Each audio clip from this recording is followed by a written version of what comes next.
The story I'm about to tell you is one of the most extraordinary tales of our time. It's a story of change, a change which has affected all of us. Some say it's a change for the worse.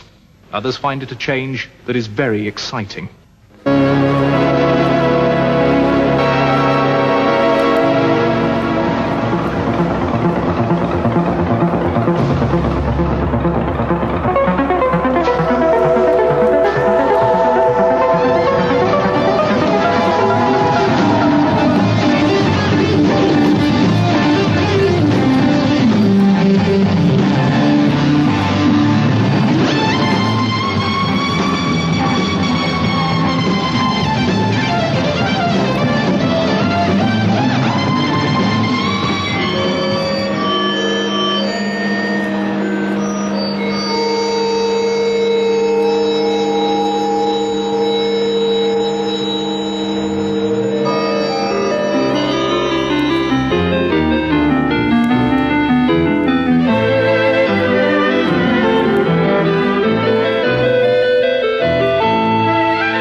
Leave it to you to judge for yourself whether you think the new sound of music gives you as much lift and as much pleasure as the tones which came out of this late Victorian barrel organ.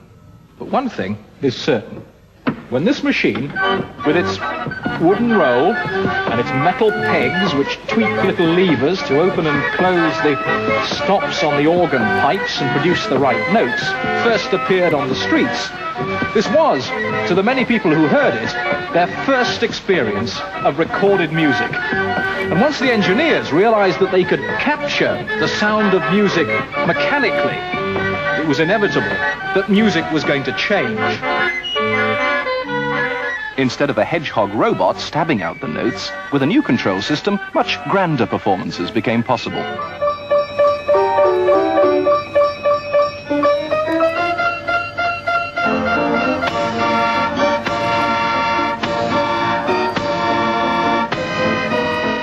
By triggering several instruments at once using perforated paper rolls, the fairground was suddenly offering robot music as a new attraction.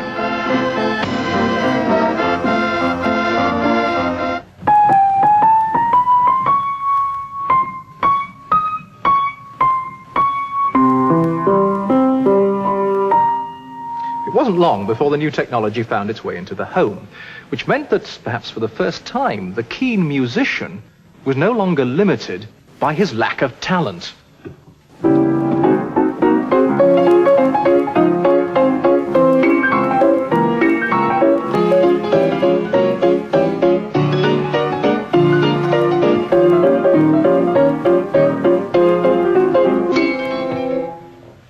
This time, the paper roll triggers the notes using a system of suction. But because the pianola depends for its quality and its tempo on how skillfully I pump with my feet and manipulate the controls with my hand, there's no way that I can be certain of getting exactly the same performance of the piece of music out of the instrument every time I play it. And indeed, the pianola was never intended to be that sort of instrument. But using largely this technology, it soon became possible on a more sophisticated piano to produce identical, virtuoso performances every time a piece of music was played.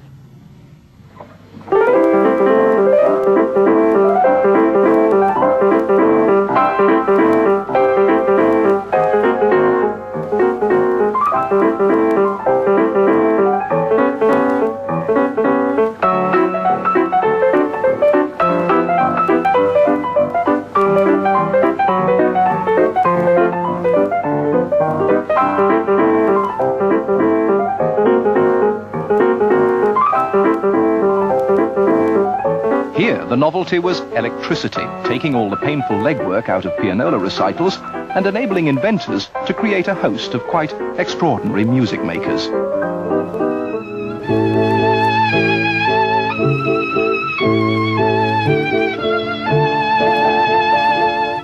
The strings are fingered by tiny pads pushed up by a battery of electromagnets. Another electromagnet generates the tremulo, and an electric motor powers the wheels which bow the strings. And it was electrical contacts made through the perforated paper roll which drove the machine.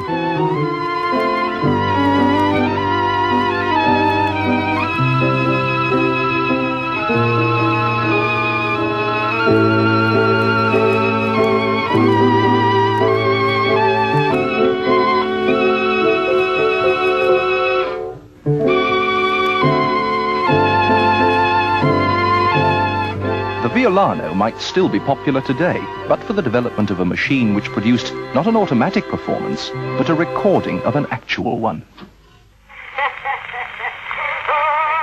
The voice of Sir Harry Lauder, replayed on a phonograph. No paper roll or musical box could make a sound like this.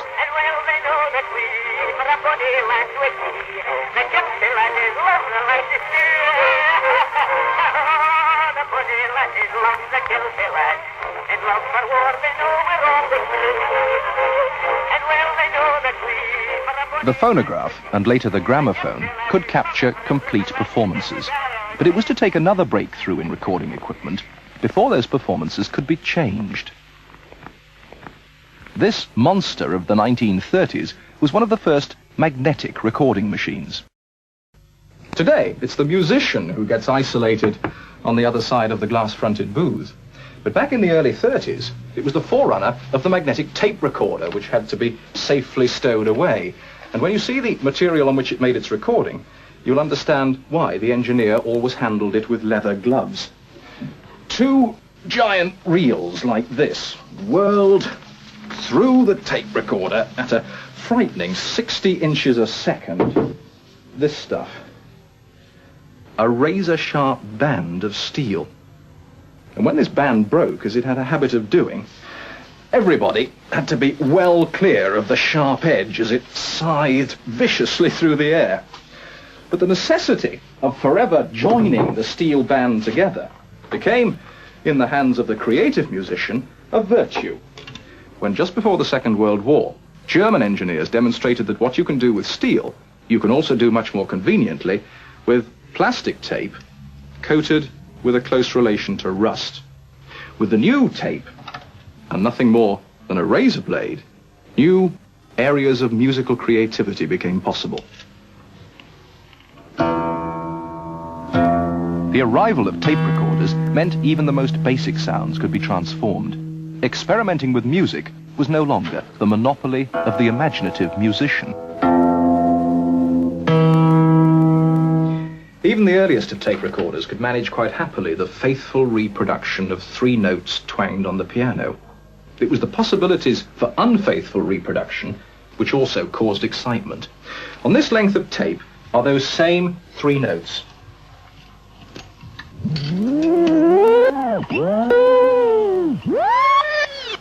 If I wind this piece of tape through the machine by hand, at a speed which isn't constant and in a direction which is forever changing, those 3 twangs become a collection of quite different sounds.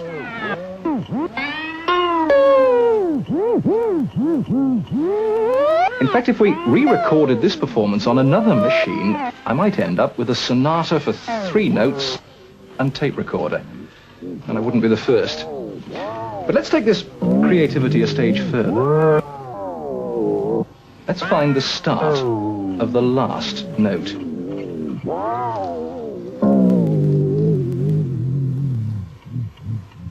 There it is. I'll cut the tape there.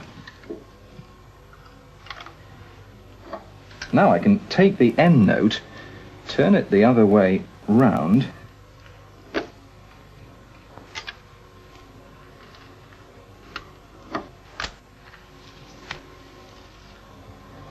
and put it back, ready to join up. So, what have we got now? Our first 2 notes are still the right way round, producing a boing sound with a quick start and a slow finish, or what musicians call sharp attack, gentle decay. But now we've turned the last note the wrong way round. We've got the decay first. Now it's become a wah sound. And if I finish the joins here, it should sound something like this.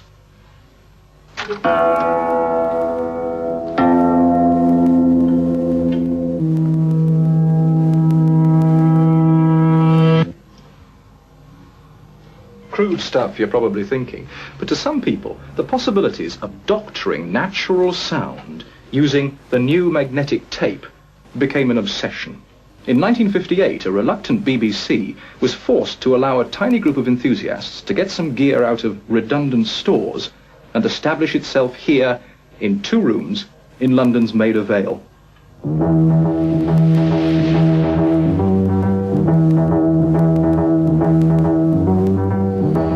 The Doctor Who theme, just one of thousands of signature tunes, special effects and pieces of background music created by the Radiophonics Workshop since 1958.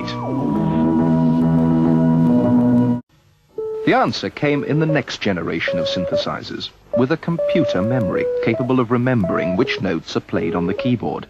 Here, the musician will have both hands free to shape the finished sound of the sequence. Malcolm Clarke. Well, that tune is now recorded, but recorded not on tape, but in a memory system that has recorded the control voltages that control all synthesizers. Unfortunately, I made a mistake in playing the piece, but we can go back, and this is what I did. I can ask it to stop. That note, unfortunately, is incorrect. Now, by pressing that button, we can hear it's gone. If we play back,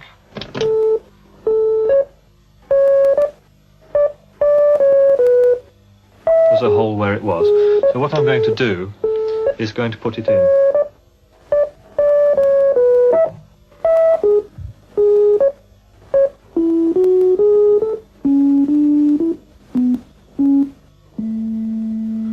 Now that's recorded, but the quality of the sound is not at all as I want it, and this is one of the reasons I've put it in the sequencer, so that my hands are now free to concentrate on the sound quality. Because I'm working with the melody in mind as well as the sound quality, I'm going to put another piece of information in to ask the memory to repeat. We can speed it up if we want to. No, it's going very fast now.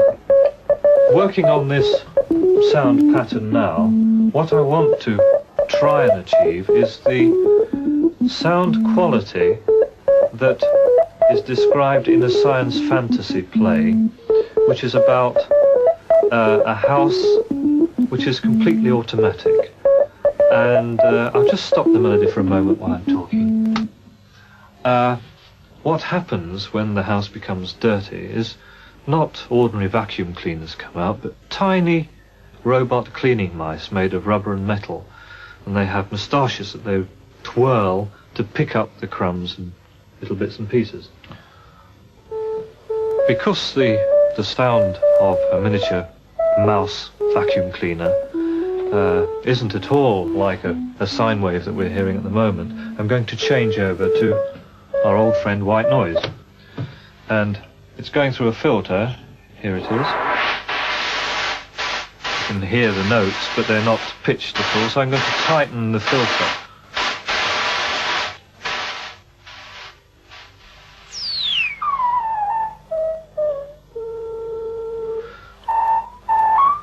Well, that's the sort of whistling sound that I want, but in order to get the idea of a vacuum motor speeding up and slowing down as they do, I want to put another voltage in so that the note changes its pitch as it's sounding. And because this will take time, I'm going to slow the tune down a little bit. I'm going to change the shape of the notes here and introduce this.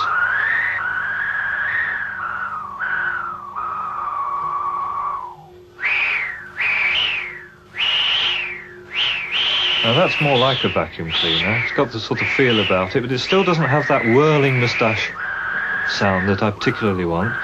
I think the best way to achieve that is to vary the loudness of the sound very quickly with another oscillator, and I can do that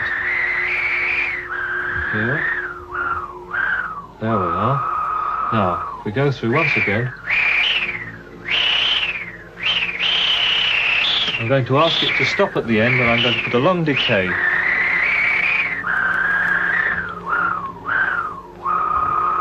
There's a long decay. That's the sound of the mouse disappearing back into its burrow. Here, a futuristic sound is about to be created for a door in Doctor Who. First, the original sound in the studio. Wait here, please. Instead of scraping along, the door must sound as if it glides. Dick Mills first generates some white noise as part of the new sound he'll dub over the original soundtrack. Having timed the movement of the door, he can now modify the white noise to the precise pitch and quality he requires. And here it is.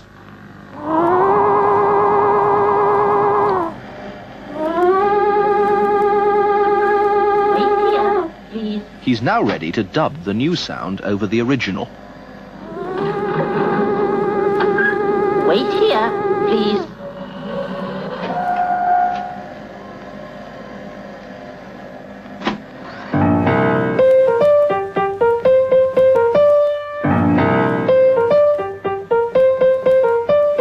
Often the workshop composers like Roger Limb first try out their ideas on a conventional piano. The new sound of music, the new sound of music, the new sound of music.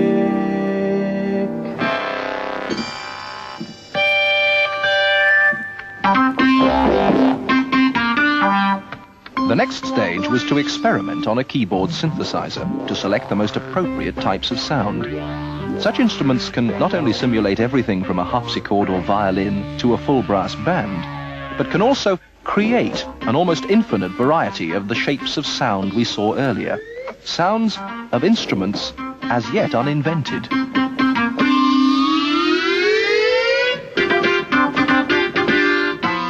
Here, the object was to achieve some fairly wild noises which might be used as the climax for the titles of this film.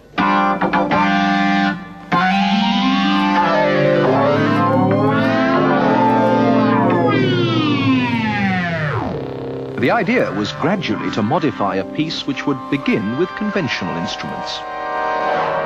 You ready, John? Ready when you are. 1, 2, 3.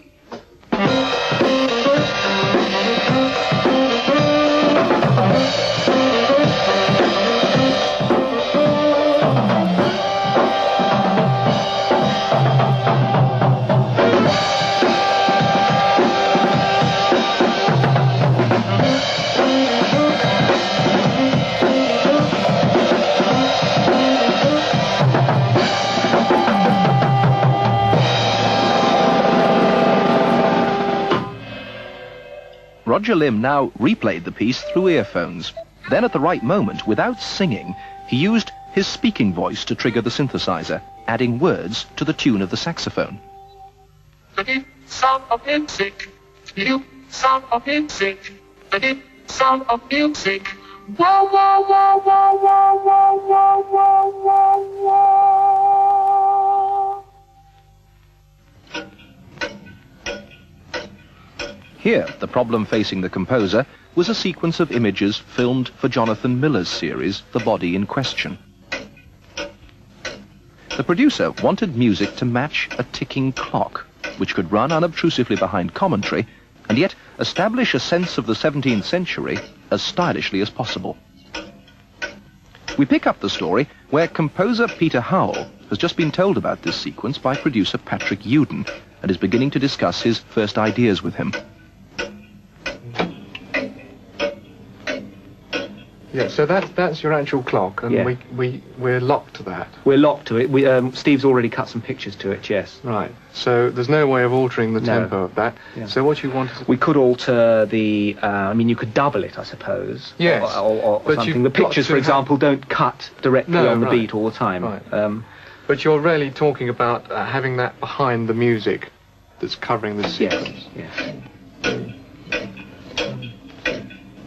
It's a bit slow. The first, Yeah. the first thing that occurs It's a very to me is accurate that- clock, actually. Yeah, Not a slow it's clock. the fact that you tend to work to sort of tempos that you're used to working to, and that does sound a bit slow to me. I wonder, in fact, if you were to do sort of triplets over each beat, so it goes tick, tick, tick. I don't think so. The sort of thing I was thinking of was much more, it was sort of, well, Purcell-ish. I mean, that's the sort of thing that Jonathan's been talking about. Can I play it? Can you do it? Okay.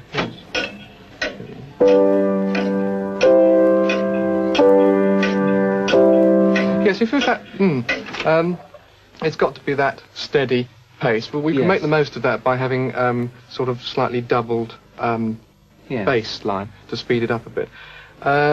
It's got to be fairly stately.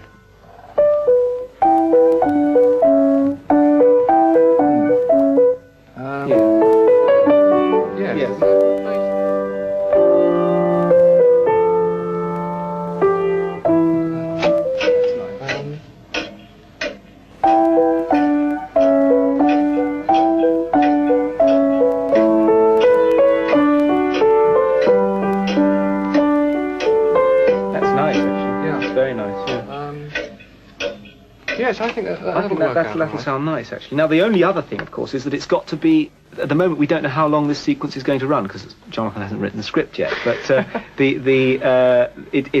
it's going to have to... I would imagine it'll run for something like 2.5 minutes. So it's obviously going to have to sustain... Well, that's rather nice, actually. It makes a nice change to actually have that length of time to play with, because it means with a broad tune, you can actually get it to go somewhere.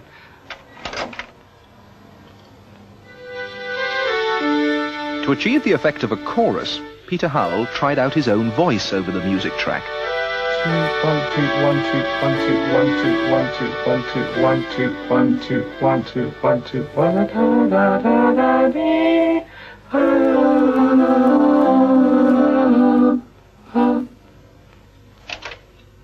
So, using his voice, the synthesizer, and a multi-track recorder, the various elements of the piece are built up, layer by layer.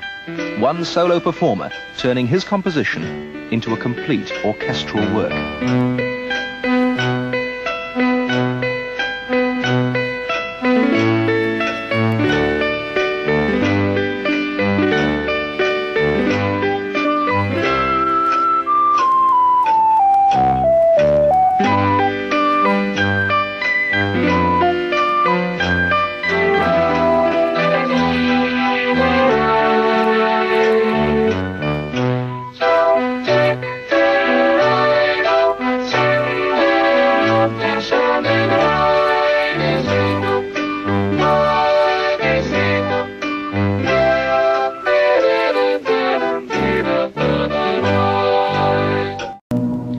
Time, all over Europe, it was fashionable to make music out of the most unlikely things.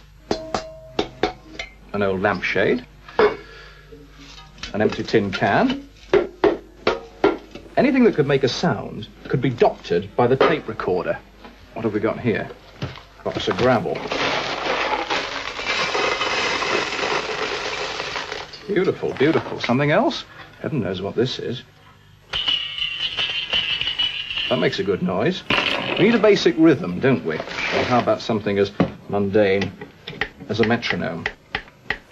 That should keep things going. What else could we use? One defunct alarm clock. Got to have possibilities in it somewhere. Now, add all these bits together on a tape recorder. Play some of them backwards, some of them forwards, some at the wrong speed. And this is what you end up with.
Take one cash register, give its sound a similar treatment, and you have an ironic comment about Christmas spending.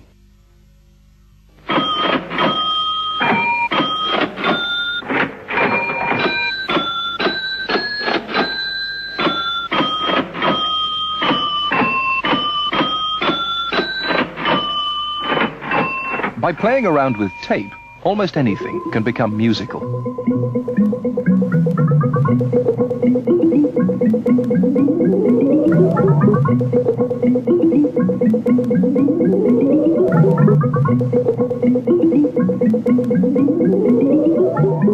How about the First Symphony for one straw?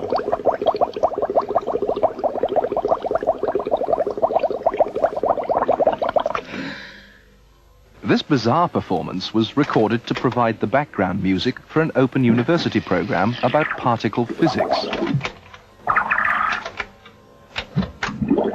Cutting out the gasps for air, the best bits of bubbling are selected to make a continuous loop.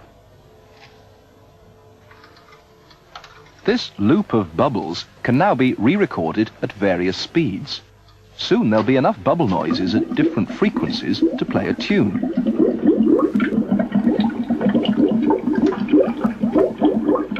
All these bubble frequencies are now individually transferred to a multi-track recorder before being mixed together to produce the final sound which will back the commentary voice and reinforce in musical terms the message of the program. Having carefully timed the bubble music, it can now be checked to see if it fits the pictures.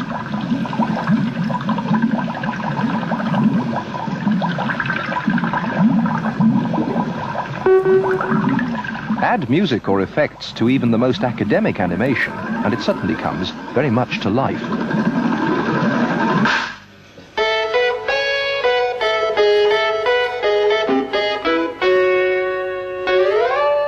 Armed with a tape recorder or two, the creative soloist can turn himself into an orchestra. This first machine is recording, while a second replays that recording a few moments later for it to be re-recorded by the first recorder. Paddy Kingsland explains. I'll show you how it works. You play a note on the guitar, and the notes are repeated. And that'll go on for as long as you like. And what you have to do then is add various lines to that.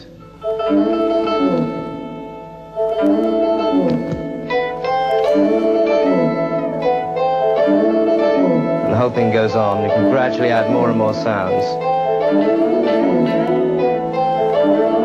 Now, if you get too loud, you can overload the whole system, but it's possible to get a rather big build-up.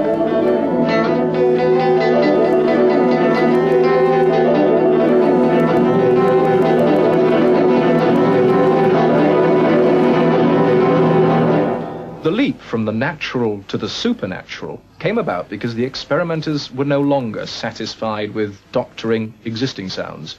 After all, why be tied to the strings of a piano when the world of electronics is full of noises of its own? Even if some are not all that easy on the ear. Now that sound is produced because whatever this microphone picks up is being fed to this loudspeaker, back to this microphone, to this loudspeaker, round and round and round in a self-perpetuating shriek of energy. But if we introduce an element of control into that, by only allowing the sounds of a certain pitch to go round and round and round, we've got a new possibility.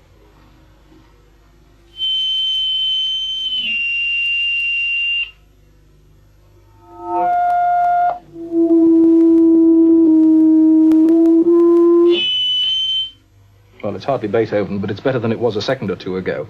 Now, this device up here is an oscillator.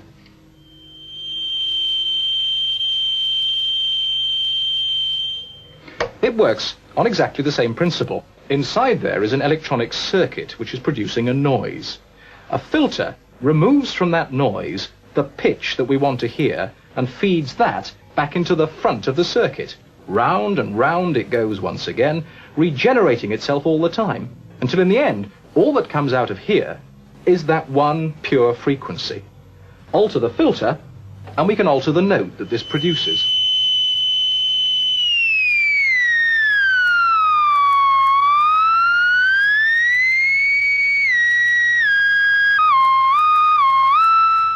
To the engineer, the oscillator is simply a test instrument. You feed that known frequency into whatever it is you're examining and see what comes out the other end. But to the experimental musician working back in the late 1950s, the discovery of the note that the oscillator could produce was like suddenly coming across one key on a piano.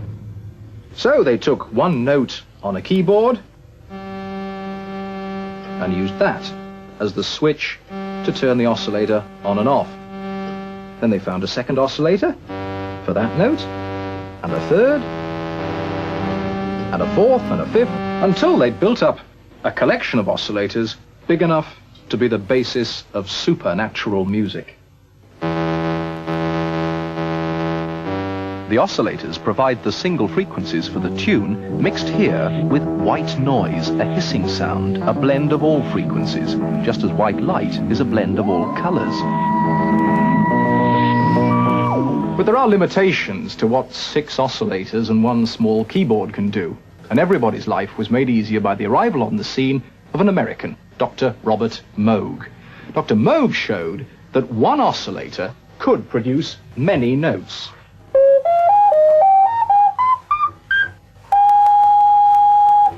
Dr. Moog's principle was called voltage control. Each time the musician hit a key or altered one of the controls on the panel, he in effect transmitted a particular voltage across that part of the circuit that he was using. It was this voltage which controlled the output of the instrument, or the synthesizer, as it had now come to be called. Musicians who had been constrained in the past by the particular sound that a piano or a violin or a saxophone could produce found that with an instrument like this, they could produce the sound, the texture, the quality, the tone that up to now had only been in their heads. What do I mean by that? Well, listen, here's the note E. Here's exactly the same note. And still the same note. Why the differences? Oh, it's just something to do with the tone, you may say. But armed with this equipment, we can be a lot more specific.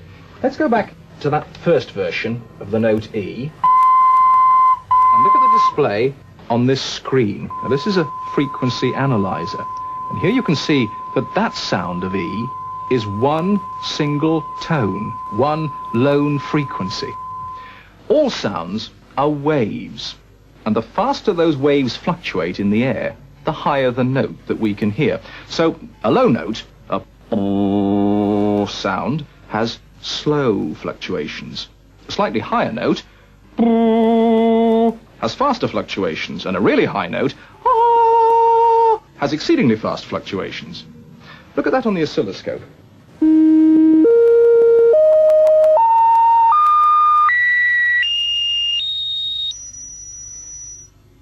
Let's freeze 1 split second in time, and we can see that the waveform which produces the lone frequency is an even, rolling shape, which the engineers call a sine wave. Now let's move on to our second version of E. That one.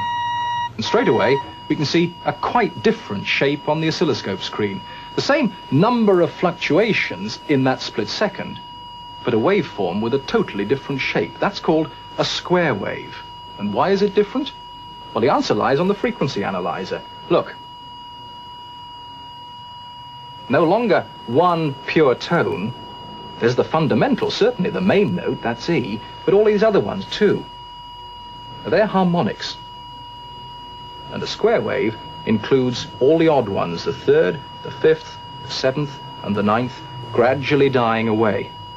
And then there's our third version of the same note. There on the frequency analyzer, you can see that that one includes all the harmonics, even and odd. And over on the oscilloscope, yet another waveform. Same number of fluctuations again, but a different shape from either of the other two. And that one is called a sawtooth. Using Dr. Moog's voltage control techniques, it's now become relatively easy for the musician to get these different waveforms to interact with one another, producing combinations of harmonics and tones unknown in the world of natural music. But it's clear that anybody who plays an instrument like this and has to concentrate on both the keyboard and the control panel will very quickly run out of pairs of hands.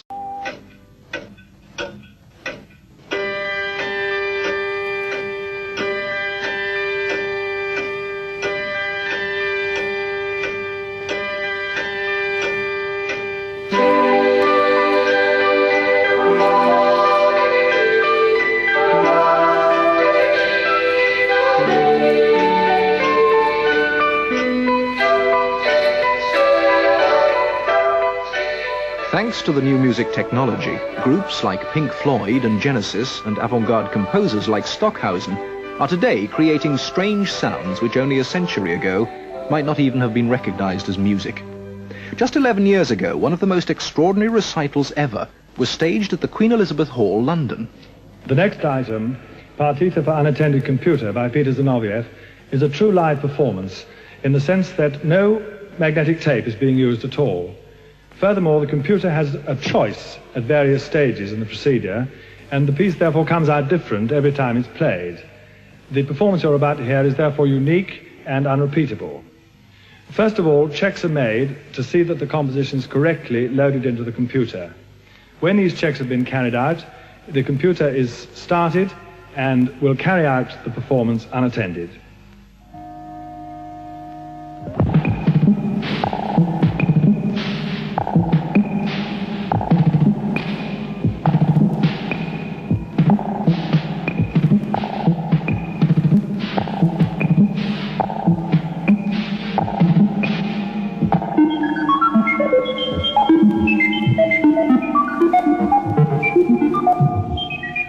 Is this the music of the future, or a case of emperor's new clothes?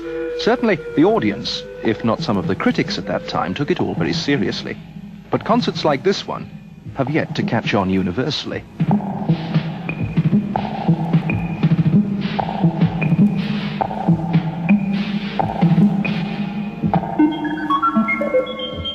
The man behind that recital is one of a new breed of musicians.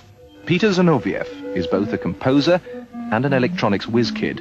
A decade ago, he was already developing the hardware of synthetic music, while at the same time venturing into the uncharted music potential of computers.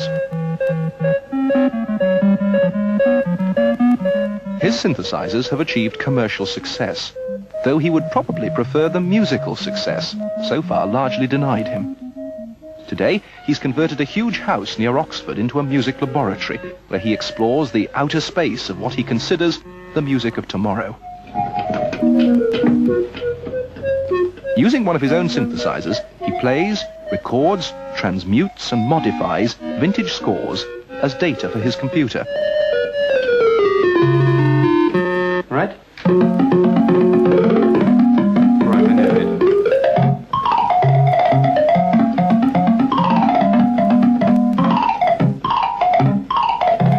Longer decays.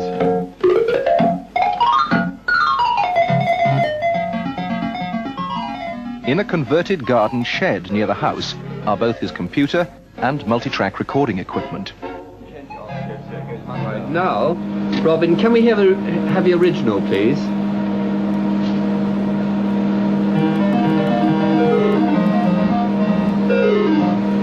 Lots of fumbles, but let's record it. Zinoviev is intrigued by the computer because it has, in theory, the capacity to introduce into synthetic music the spontaneous, unpredictable quality of the human player. He now types instructions into the computer about how it should juggle the notes it has remembered and replay them in a semi-random fashion, speeding some up, slowing others down. On a visual display, he can see the original music data prior to being modified by the computer.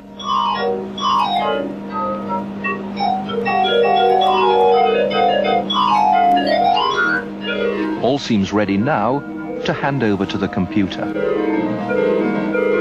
Right, now let's transform it.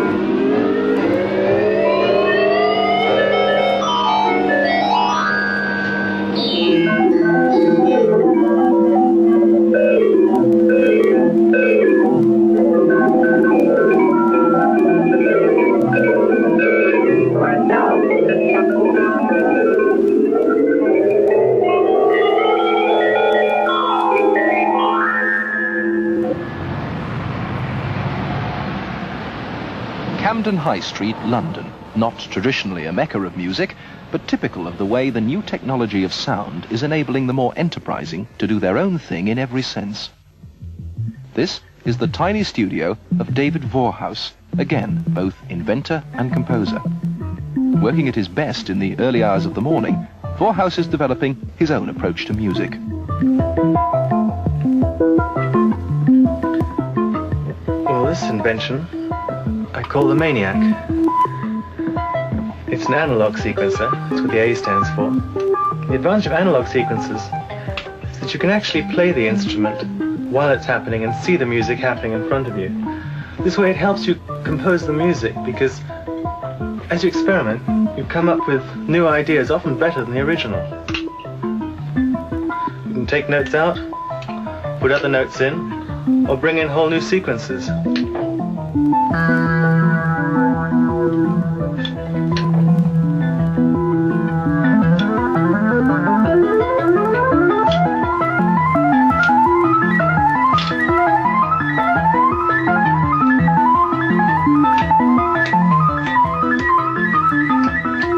Because Maniac's multi-phasic means you can split it into 1, 2, 3, or 4 different sequences, and they all play their riffs and counterpoint with each other.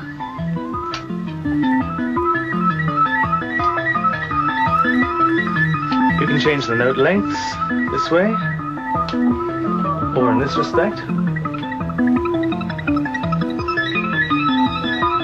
And you can also change the pitches, because Maniac is automatically tuned digitally, chromatophonic. It's also polyphonic, but unfortunately there's no P in Maniac. If you want to change key,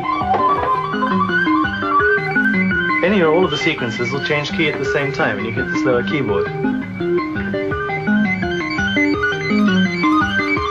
you just want to improvise with the skip switches, or change the note lengths, but you want a sequence to keep to some particular bar length, and you don't want to keep score, switch in the Time Warp Navigator. It does it all for you. You can turn sequences upside down,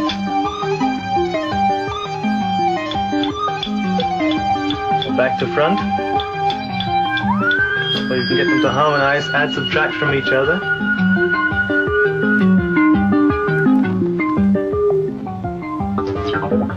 Just give you streams of pulses that you can play with.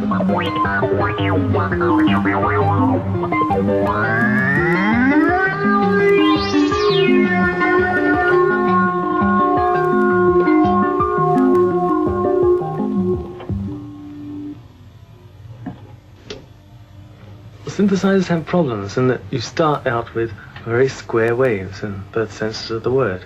They're not nearly as interesting as an acoustic sound, which is always changing. Even if you hear a piano just play middle C, you look at it on an oscilloscope, there are amazing patterns happening. Whereas a synthesizer turns it out square and all the same. And it's a dead sound, so you have to do an awful lot. Delay lines, flanges, phasers, mark space ratio controllers, and all sorts of things to brighten the sound up and make it interesting. It's funny how our ears have become accustomed to the 12 or so different sounds of the orchestra, which through centuries of history have filtered down to very, very fine sounds. And here we can make an infinite number of sounds, but sadly, all but the 12 sound, not all but the 12, an awful lot of them just sound plain, boring electronic. And you really have to work on a sound to get it good.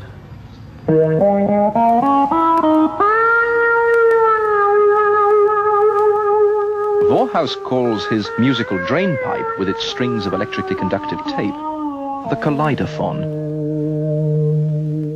Instead of using remote control devices, the kaleidophon is sensitive to touch. The harder you press the strings, the louder and brighter the sound. It gives the direct response of traditional instruments.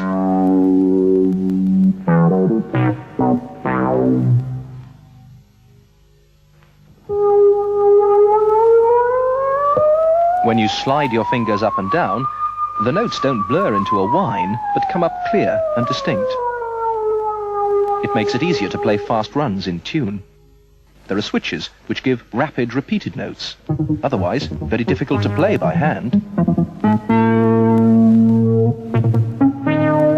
The fact is, music does develop. It's always done so, otherwise it would still sound like Palestrina and Monteverdi's music.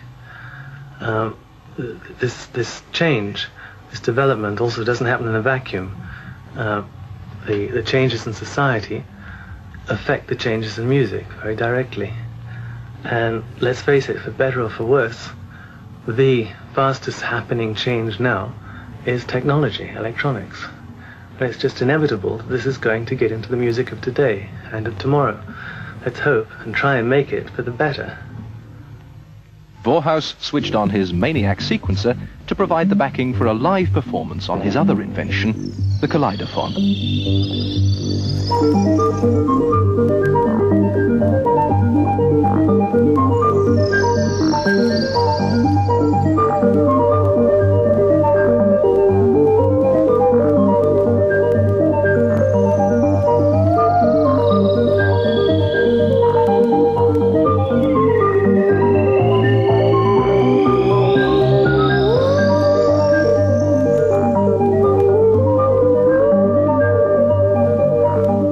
What you heard in this film has been just a tiny sample of the sounds technology now offers the musician.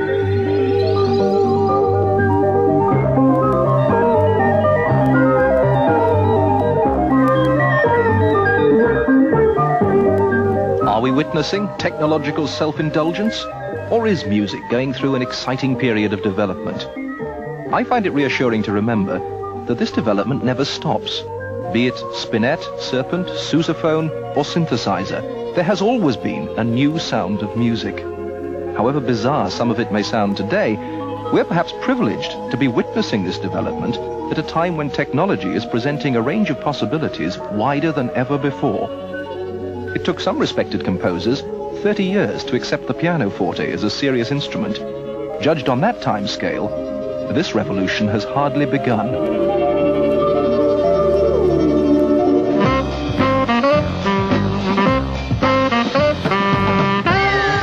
A reminder that next week, The World on Monday can be seen at the earlier time of 8 o'clock, and it's a 90-minute special on nuclear war.